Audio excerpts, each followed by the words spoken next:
Hey everybody, it's Chris Aiken from the Classic Metal Show and the Aftershocks podcast. And I know you want to see this next episode, but right before we do it, just want to remind you that if you have an Amazon device, whether it's a TV or a Fire Stick or Fire Cube or whatever it would be, a Fire Box if you're old school, make sure you add the CMSPN to it. Just look up CMS Podcast Network on your Amazon device, add the channel, and you will get every episode of all 4 shows for free right there on your TV.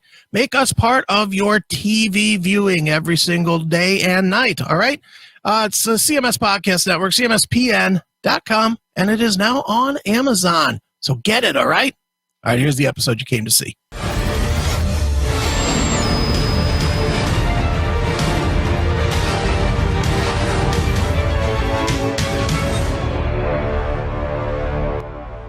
It is Aftershocks right here on AftershocksTV.com. And joining us right now, one of my favorite artists of the last 20 years.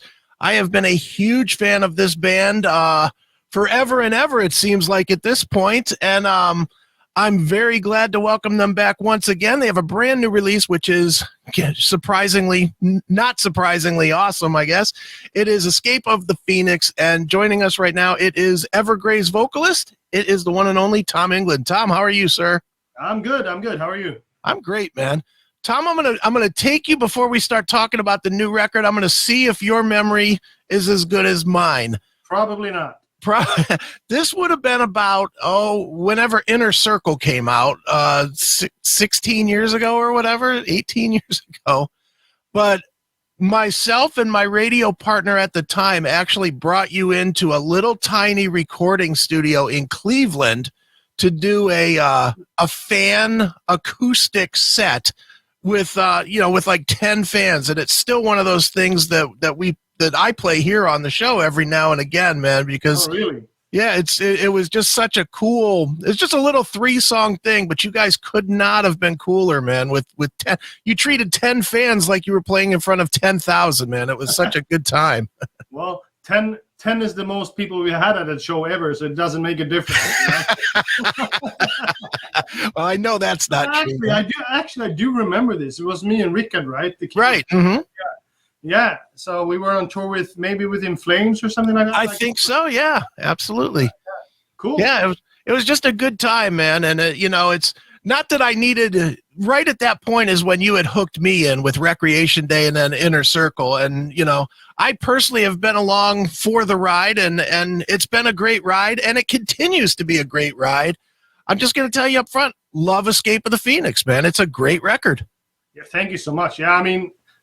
It's a long ride, that's sure. I mean, I of course, when we released the Inner Circle album, whenever that was, like in 2003, I guess. Right. Yeah, 4 maybe. I couldn't imagine sitting here like 17 years later doing this. It's I mean, I'm talking to all my friends, and they are executives at the whatever, and right. Traveled this ladder of success, and I'm doing the same fucking bullshit. So, well, I'll tell you what. I'll bet your friends may be at different levels of success, but I'll bet you they haven't entertained as many people as you have. No, that's true. That's true. Well, dude, let's dig into this record, man. Sure. Escape of the Phoenix is, unless I'm mistaken, it's the first time in like 5 years that you did not write toward a single concept. Talk a little bit about that, man. Was that hard for you to kind of get away from an established storyline and create something different after so many years of kind of writing toward a theme? I think quite the opposite, to be honest. Okay. I think not saying anything bad about that process we went through for Hymns for the Broken up until the Atlantic. I mean, it was 2013 to 2020 basically, where we wrote and composed in the same. I mean, even though it's 3 different albums, it's sort of in the same storyline vibe-wise anyway. Mm-hmm. So for me, it was it was such a huge project to take on. We didn't even know if we would accomplish that in the end. So for us to finish that off and then stepping into a new new vibe, I would say, or 11 different vibes, since it's 11 different songs. Sure. It's just quite a relief, basically. Gave energy needed energy that I needed to. We try to reinvent ourselves all the time. We try to make the best song possible. And for the last 3 albums, we needed to be in this world of creation or in creativity. And for this one, we wanted to do something new. So sure. What were the last 3 the element of you wanting just to see if you could do conceptual work, or was it that you just felt you had such a strong idea that it just kept creating songs to tell it? I mean, I've read every interview, I think, or watched every interview, listened to, but I never really heard you talk about why you decided at that point to do such an extended concept. Well, I guess I was in a period of my life where a lot of changes happened, and it started off with it happening to a bunch of us, and going through divorce as it was for me. And, sure. You know, leaving a safe harbor in a way and becoming somebody new and discovering all those things through the process was not something that I knew where I would have the result and when I would have the result. So therefore I couldn't go out and say, I'm going to write about this. And it was not particularly something that I wanted to sort of brag about or talk about that loudly either. You know, it's like, right. I was just writing like I've always been writing. I've always written about myself and maybe even sometimes a bit too carelessly towards myself, you know, because when I write, I don't really think about the fact that it's going to be out and released on a piece of plastic or for the rest of you guys to hear. Right. I just write for myself, and so no, I didn't know if I would write about it for 1 album or 2 albums or 3 albums. But when we wrote about it after the first album, I said it would be cool if we kept on doing this and followed my process throughout up until the end of it. And sure. I guess The Escape of the Phoenix could very much be the new start or whatever. Sure, definitely. Now with the new release, with Escape of the Phoenix, are these all brand new, like 2020 type songs, or were some of these ideas that you had that didn't fit the previous concept? No, I mean, the thing is, I think I learned through the years that there are music that you write that are music that you need to write. Okay. You know, and that not necessarily will end up on any album or anything. It's just music that you need to have written in order to get to the real song that you want to write, you know. And I would think that we would have material for at least 2 to 3 full albums lying around, you know, that we're not going to use, because whenever we want to start to write the new album, we start to write the new album, and then the sort of old stuff is old, you know. Right. So there were no music written for this album beforehand, if you want. I mean, we write all the time. So when we get into this mindset of writing, now we're going to write the new Evergrey album, then of course we start to write. And that happens before we all meet, and we write on our own, and then we hook up. And most of the times, me and Jonas, the drummer, we hook up first and share our ideas, and then sort of scale down on what we want to share to the rest of the band, or should share to the rest of the band. So, definitely. Yeah. So there is no material that we gonna use or was. Okay. Sure. Now listening to the album, and I've listened to it, I don't know, a dozen or so times at this point. The one thing that just jumps off is how much heavier it is than the Atlantic. It's a much more meaty, heavy. It's way more metal than you've been in a little while. Was that on purpose, or was that just the way you were writing at the time, or what? No, it's not on purpose, because I also think that the Atlantic has a lot of meat and metal on that one. Sure. As well. But what I think is standing out on this album, and what I think you are actually unconsciously referring to, is that we have a new tuning in on the guitars. Mm-hmm. It goes down even lower than the A 7-string A tuned guitar we had before. So this is a drop G guitar, which adds a lot of more meet in those lower regions, and that is perceived as a heavier sound. And also we have a new guitar sound. So, but yeah, there are a lot of speedier songs too on this album. So yeah, it's but no, we never sit down.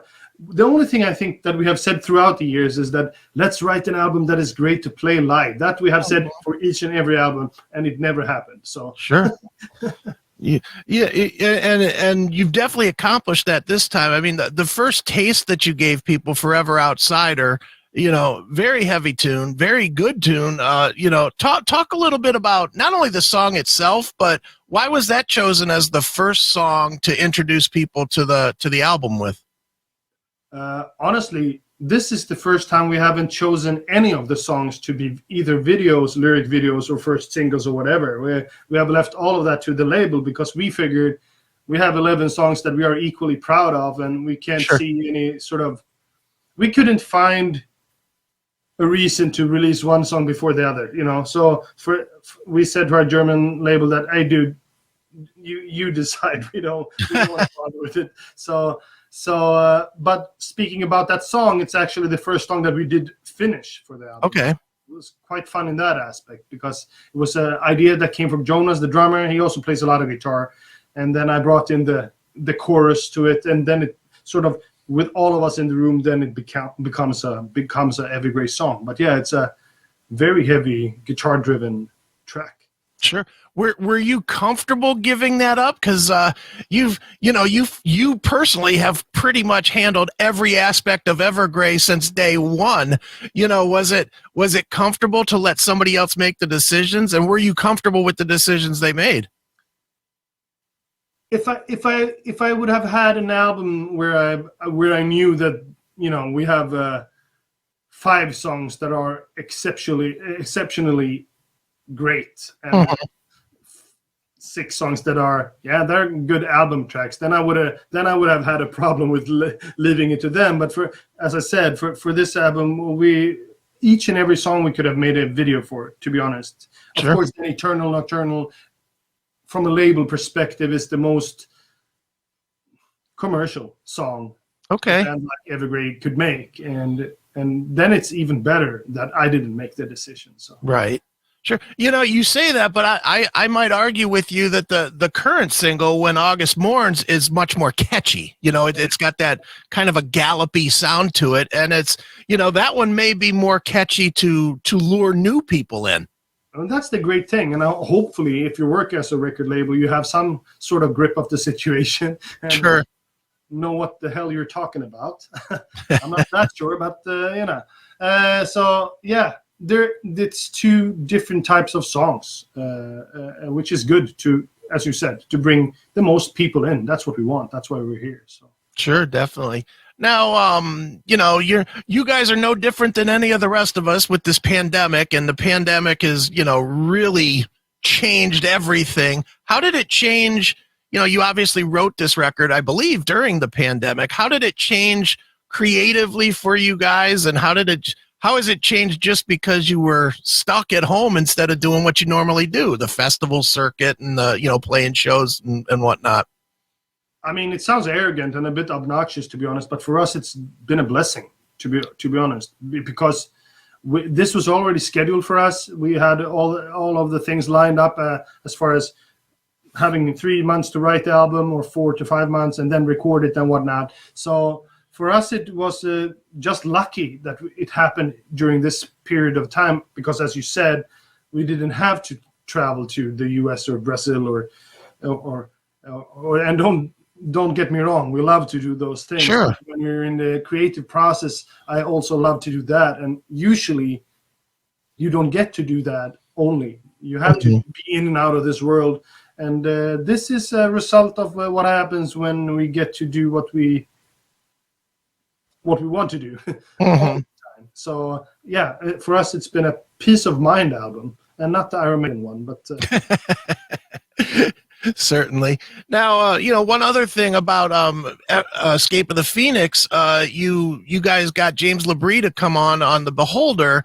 how I'm sure you've known him over the years. You know, how did that come about? Did you just send him an email or give him a call, or how does James LaBrie end up on the new Evergrey? This is so funny because it sounds like a construction of what I'm going to tell you now. But we were sitting in the Evergrey studio, all the five of us, sort of finishing the songs. Okay. So we were listening to this song over and over and over again, and I was like, it's lacking something, and we were listening to it and over again. That's how we do it. Sure. And then I said, we should have a guest vocalist, and everybody sort of turned silent. And then pretty much in the same voice, everybody said, it's got to be James. It's got to be James. Okay. Even the keyboard player was jumping up and down and said, he's going to do it. I know he's going to do it. And then I wrote James the email and telling him about the concept of the song and so of course asked him and he's just wanted to hear the song and then he was happy with it. Yeah. And wow. He loved the song. So yeah. Yeah, that's a heck of a get from just an email and hey, I want this guy. I mean, yeah, I guess. I mean, through the years, through the quarter of a century, I guess you sort of work these things in, and maybe have them in your, I don't know, vortex. I don't sure, know. Yeah. Definitely. Now, Tom, certainly with the pandemic, it's taking away, in my opinion, Evergrey's best asset, which is your live show. How has it been for you guys? Are you? I know you guys, like every band, you try to get a plan together of when you can go out and tour. Now you have a record that you want to tour. Are you guys going stir crazy, just waiting for this shit to figure out what it's going to do? I mean, honestly, it's quite devastating. I mean, being a professional touring musician like we are, this is something that we have done for such a long time. Sure. And it's something that if we don't get to do this, we've lost half of the purpose, because, or even more, because I mean, being a creative musician, of course, the creativity part is huge and important, and is what brings you the product and whatnot. But for me, it's about the interaction with the audience, with our friends, with the people in different cultures, and getting that immediate interaction with people that you get only when you play music live, because that's when we unite, and that's when we become. That's when it becomes an Evergrey show with the people. It's with you guys. It's like without it, it's like doing all these fucking streamed live concerts. Yeah, it's great and all, and yeah, but it's not. Right. We're lacking what needs to be there. So. Yeah, and it's funny you bring that up because I've spoken to a few people that do the streaming thing. Most recently, Morgan Rose from Seven Dust, and he told me flat out. He said we do it, but it sucks. He said it's just not fun, and it's there's no energy, and that's a big. I don't think people understand how big of a deal that is to play to silence. I guess if you've never been in a band and you've never, when you're in a band, you can practice in the rehearsal studio until you've got every note of it down, and it never feels like you're doing anything. And then you can go and play a sloppy performance on a stage, and you can feel like you murdered the world because you got that energy coming back to you. Yeah, hell yeah. I mean, we did one of those shows. We were one of the earliest ones to do it, I think, sure, because we did one in June last year. Okay. It was professional and cameras, and it looks fantastic. And we even had 50 people in the audience. Okay. We had to sit like, one guy per table. Right. But even those 50 people made such a huge difference because, they're there. You get something. You get rewarded by playing on stage. And without the audience, there is no reward. So sure. Do you worry at all that Escape of the Phoenix might end up becoming, like so many artists are going to have, that lost record because you don't get the chance to, there's only so far you can take it with the internet. There's just only so far that Spotify or whatever is going to take it, and interviews like this and whatever. Do you worry that? At the same time, I get where you're going, but at the same time, the world is on hold in a way. Right. Of course, if this is going to last for another 3 years, yeah, then it's going to be one of the lost albums in terms of live shows. But on the other hand, nobody saw this album either, and that's not going to change, So it's going to be like pushing the pause button and letting that go, I hope. And then we have to sort of hopefully pick up from where we left off, Sure. I think there's a before and after this pandemic for sure. And definitely. For European bands coming to the US, I think it's going to be a real challenge. It was a challenge before, and I have to imagine not only here in the US but over there as well. Here every other day I see clubs closing. I see that, and they're not coming back because they just don't have the funds to reopen or to wait it out. The thought is that it's going to be a huge logjam to play anywhere because every single band in the entire world, and not only in the metal world, metal, rock, pop, everything, are going to be looking at these same venues trying to find places. I'm anticipating going to a lot of Monday shows because it's going to be every day. Yeah. But on the other hand, that's also what's going to open up new clubs. That's also what's going to bring new opportunities to do great stuff. So we have to look at it from a possibility perspective instead of what's going to be lost in this, because we're all affected by this, no doubt. Some people are getting richer of this, but I'm not one of them. So what I'm worried about is the fact that if this goes on any longer, like I would say 2 quarters, then all of us who are creative people and are not selling millions of albums are going to have to do something different. Right. Then it's going to be very hard to step back into these shoes. So I really encourage record labels and Spotify's and Apple Music and the fans who can to support your local artist, because it's hard. But it's hard for anyone. I get that, but I'm just saying it as it is. Sure. I get asked this all the time, and I'll ask you as an artist, where is it better to go to support the artist? Is it better to go to the artist website or the label website, or who? For us, it's buying merch off of our official sites where we have the best deals, basically. And of course, then buying, like now, supporting our albums when they are coming out and pre-ordering stuff and all of that. Great. And I'm so lucky to be a metalhead because it's the best fans in the world, and they do support us. We have such a tremendous support from the pre-ordering for this album that I think it's going to even surpass the older one. So and that's without playing live. So it's just great. We're very grateful for that. So sure, definitely. Well, Tom, as we've said a couple of times, the new album is called Escape of the Phoenix. It is, of course, Evergrey. And since we're talking about supporting the band, why don't you give out the plugs where people should go online to keep up with you and buy or pre-order the merch, et cetera, et cetera? Yeah, we have different spots, but you will reach most of it through our Facebook and through our Instagram, and that's it basically. And if you scroll and roll, we have so many different links that will get you to the right spot. And watch our videos on YouTube. Excellent. Spread the word, most of all. We will definitely do that. And Tom, as always, man, it's great talking to you, man. You too, buddy. All right. Thanks for listening to Aftershocks. For more episodes, go to our website at www.aftershockspodcast.com. Visit us on our Facebook, Instagram, and Twitter pages for more news and information on the podcast. And be sure to subscribe, listen to, and review all episodes on YouTube, Spotify, Apple Podcasts, and all other podcast platforms.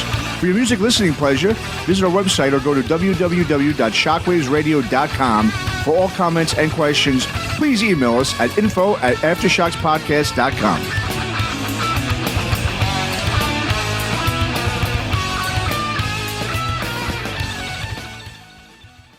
All right, everybody, another great interview right here on Aftershocks TV.